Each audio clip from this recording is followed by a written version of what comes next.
안녕하세요. 무엇이든 이 변호사 이나래 변호사입니다. 네, 오늘은 스타트업 투자에 관심 있는 분들이라면 한 번쯤 들어보셨을 개인 투자 조합에 대해서 알아보도록 하겠습니다. 개인 투자 조합은 개인이 다른 사람과 함께 출자를 해서 조합을 결성하고 그 조합을 통해 스타트업에 투자하는 일종의 단체를 의미합니다.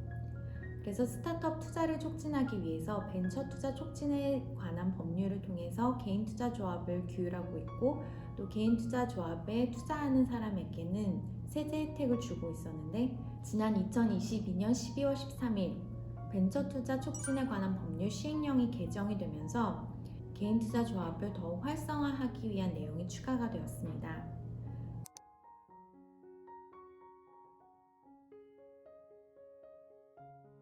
그래서 오늘은 이 개정된 벤처투자 촉진법 시행령상의 내용을 포함해서 개인 투자 조합의 구성과 또 구성원 간의 권리 관계에 대해서 알아보도록 하겠습니다. 그럼 먼저 개인 투자 조합이 무엇인지에 대해서 알아보겠습니다.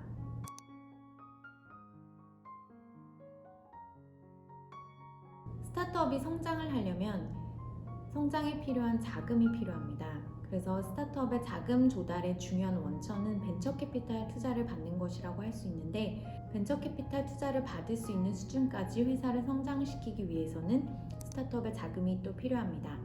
이때 초기 단계의 스타트업에 투자를 하는 사람들을 엔젤 투자자라고 부르고, 주로 성공한 창업자들이나 자산가들이 엔젤 투자자가 되어서 스타트업에 투자를 하고 있습니다. 그런데 스타트업의 숫자는 많은데 엔젤 투자자들의 숫자는 한정적이기 때문에 많은 스타트업들이 엔젤 투자자들로부터 필요한 자금을 충분히 조달을 하기는 어렵습니다. 그래서 벤처 투자 촉진에 관한 법률상 개인 투자 조합이라고 하는 제도를 만들어서 개인들이 투자 조합을 결성을 해서 스타트업에 투자를 할 수 있도록 하는 그런 제도를 마련을 한 것입니다. 그래서 스타트업의 경우에도 자금 조달을 좀 더 쉽게 할 수 있고, 개인들의 경우에도 스타트업에 투자를 해서 투자 수익을 얻고 또 세제 혜택을 얻을 수 있도록 하는 그런 제도가 만들어진 것입니다.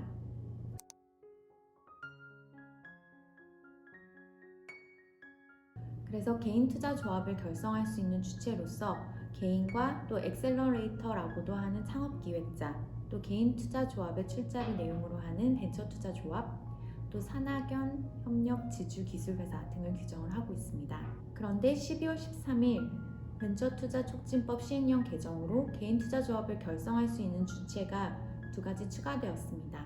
첫 번째로 여신 전문 금융업법에 따라서 등록한 벤처캐피탈이라고 할 수 있는 신기술 사업 금융회사입니다. 그리고 두 번째로는 흔히 대기업 집단이라고 불리는 자산총액 10조 원 이상의 기업 집단인 상호출자 제한 기업 집단에 소속된 신기술 창업 전문 회사의 경우입니다. 이 경우에는 시행령 개정 이전에는 개인 투자 조합을 결성할 수 있는 주체가 아니었었는데, 이번 시행령 개정으로 개인 투자 조합을 결성할 수 있는 주체로 포함이 되었습니다. 그리고 다음으로 개인 투자 조합원의 구성원이 누구인지에 대해서 알아보겠습니다. 앞서 말씀드린 것처럼 개인 투자 조합은 개인과 개인, 또 개인과 엑셀러레이터라고 하는 창업기획자 등이 서로 자금을 출자함으로써 구성이 되는데, 구성원은 업무집행조합원과 유한책임조합원으로 나눠 볼 수 있습니다. 먼저 업무집행조합원의 경우에는 개인 투자 조합의 운용을 담당하는 조합원이라고 볼 수 있습니다. 이 업무집행조합원은 조합 자금을 모아서 그 투자할 회사를 찾고, 또 투자 조건을 협의해서 투자를 집행하고, 또 투자를 한 이후에는 그 투자한 회사를 관리하는 그런 역할을 합니다. 그래서 이 업무를 수행하는 대가로 조합의 자금으로부터 일정의 관리 보수나 성공 보수를 받게 되어 있습니다. 그래서 벤처투자법은 업무집행조합원의 경제적 이익과 또 조합의 경제적 이익을 어느 정도 일치시키기 위해서 업무집행조합원으로 하여금 일정 비율 이상의 금액을 의무적으로 조합에 출자하도록 하고 있습니다. 이번 12월 13일 시행령 개정 이전에는 업무집행조합원으로 하여금 조합 출자금 총액의 5% 이상을 의무 출자하도록 하고 있었는데, 이번 12월 13일 개정을 통해서 업무집행조합원의 경우에는 조합 출자금 총액의 3% 이상을 의무 출자하도록 그렇게 정했습니다. 이것은 개인 투자 조합의 업무집행조합원이 개인인 경우가 많기 때문에 개인의 출자 의무를 낮춰주어서 개인 투자 조합을 좀 더 활발하게 결성할 수 있도록 하기 위한 조치로 이해가 됩니다. 그리고 다음으로 업무집행조합원의 경우에는 이처럼 조합 재산의 운용과 관리에 대해서 중요한 역할을 하기 때문에 일정한 자격 요건을 갖추도록 하는 내용이 이번 시행령 개정으로 추가가 되었습니다. 그래서 개인투자조합의 업무집행조합원의 경우에는 몇 가지 요건 중 하나를 갖추도록 하고 있습니다.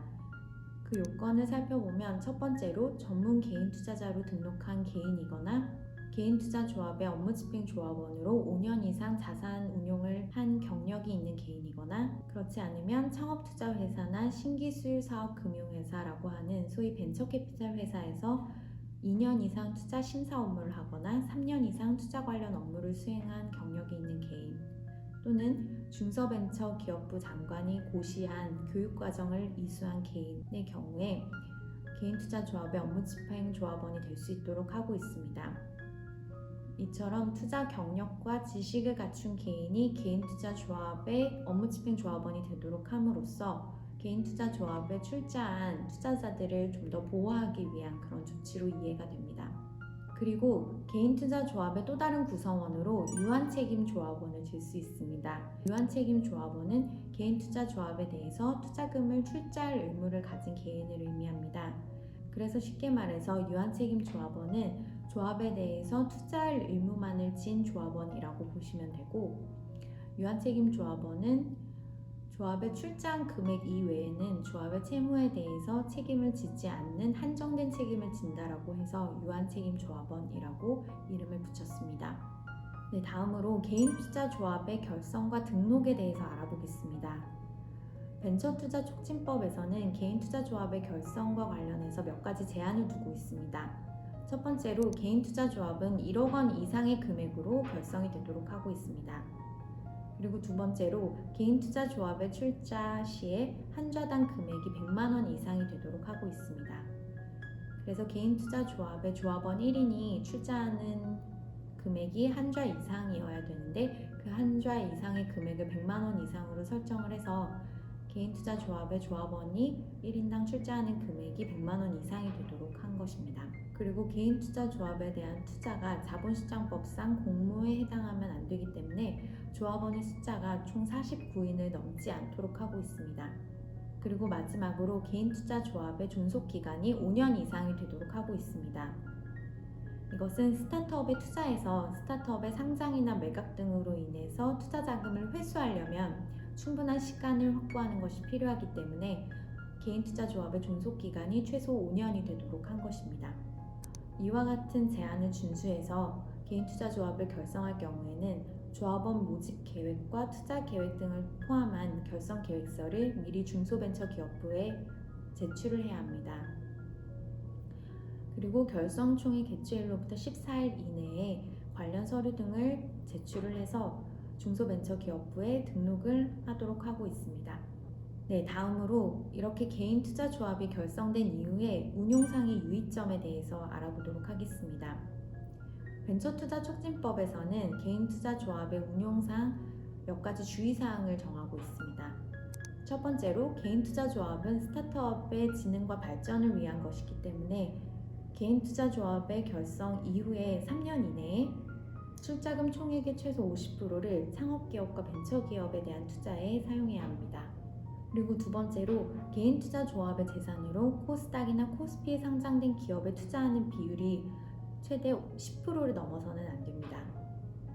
그리고 다음으로 개인투자조합의 재산이 20억 원 이상인 대규모 조합의 경우에는 개인투자조합 재산의 보관이나 관리를 신탁업자에게 위탁해야 합니다.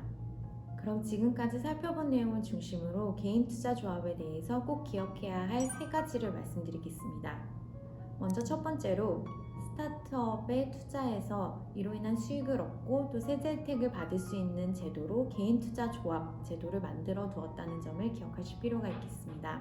그리고 두 번째로 개인투자조합의 결성이나 또 조합 자금의 운용과 관리에 대해서는 벤처투자촉진법상 몇 가지 제한을 두고 있습니다. 그래서 이러한 제한 사항을 숙지하셔서 개인투자조합을 결성하고 또 결성 이후에 운용을 하실 필요가 있겠습니다.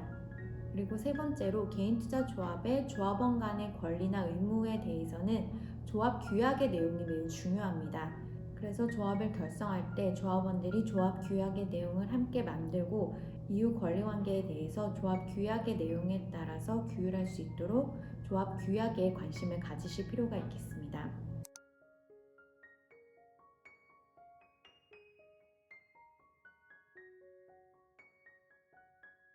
네, 그럼 이상으로 개인 투자 조합의 내용에 대해서 살펴보았습니다. 모쪼록 도움이 되셨기를 바라고 다음 시간에 또 뵙겠습니다. 감사합니다.